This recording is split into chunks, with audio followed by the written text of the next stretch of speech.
The crash was horrific. We went off the runway 150 miles an hour. It was like skidding on ice. I mean, that's not what it was doing, but that's what it felt like.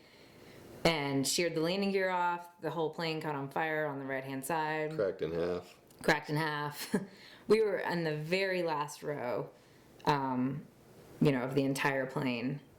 So we was on fire, and everybody sprung up because everyone's yelling, "It's gonna blow! It's gonna blow!" And during while we were crashing, I actually turned to Jeb and was yelling at him. I was yelling at him like, I love you. Because my vision, and this says a lot about us, was that we were gonna die. I was pretty damn sure right then we were gonna die because it was so out of control feeling.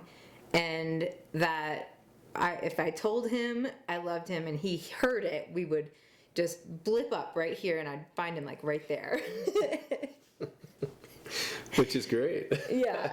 And so that was literally the only thing on my mind was connecting with him that way. Whereas Jeb was thinking survival. We're going to survive this. We're going to be out in the middle of nowhere. It's 10 degrees outside. Things are falling from the ceiling, all that crap that's in the ceiling was swinging and falling, and so he pulled my head down.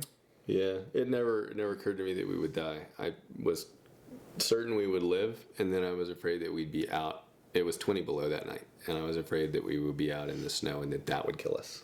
So I thought that something would hit us in the head before we even got off the plane, and then we wouldn't be able to get off the plane. Yeah, all the plastic above, all the luggage storage areas had just blown apart, and that stuff was flying through the cabin. And so that I saw as kind of the danger, and so I pulled her head down in my lap and ducked, and that was my response.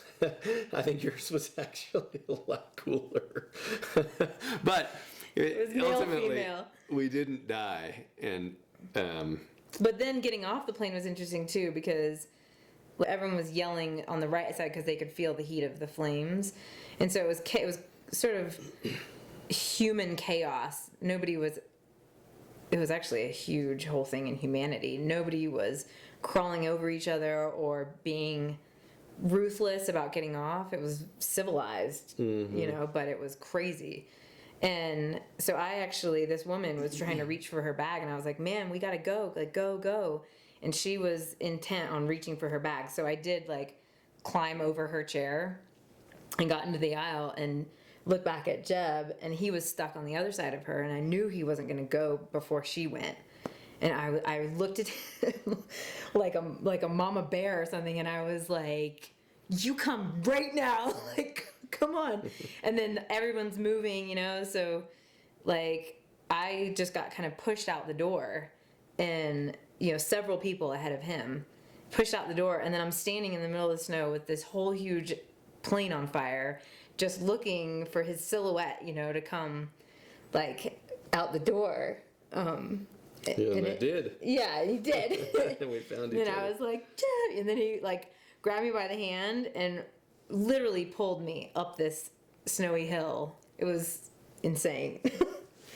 And then the rest of it is not very romantic because Continental left us in a firehouse for 3 hours while they figured out their media story. But the big takeaway from that, I think, is I didn't realize necessarily how strong her emotions were, because I tend to be less emotional generally. And I think hearing her say those things and then understanding why was pretty eye-opening for me. Yeah.